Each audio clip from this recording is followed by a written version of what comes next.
படிப்பில் ஒரு சிறிதும் நாட்டமில்லாத தனது மகனுக்காக பாத பூஜை செய்து அருள்வாக்கு கேட்ட அந்த சக்திக்கு தன்னுடைய நாக்கில் எழுதி காட்டிய அம்மா,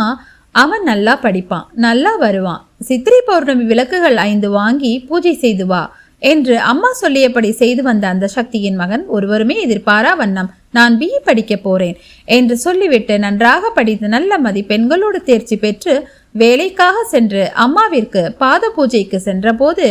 பொறுமையாக இரு, யாருக்கும் பணம் கொடுத்துடாதே என்று அம்மாவின் வாக்கின்படி பொறுமையாக இருந்து ஜாவா படித்து முடித்த உடனே அமெரிக்க நாட்டில் நல்ல சம்பளத்துடன் வேலை கிடைத்து நல்ல வாழ்க்கை அமைய பெற்றதோடு அல்லாமல் மீண்டும் மீண்டும் இன்று வரை ஏதாவது ஒரு படிப்பில் சேர்ந்து கற்று தேர்ந்து வருகிறார் என்றால் தனது வாக்கினையே அவரது வெற்றிகரமான வாழ்க்கையாக்கி இருக்கும் பங்காரம்மா என்ன சாதாரணமா?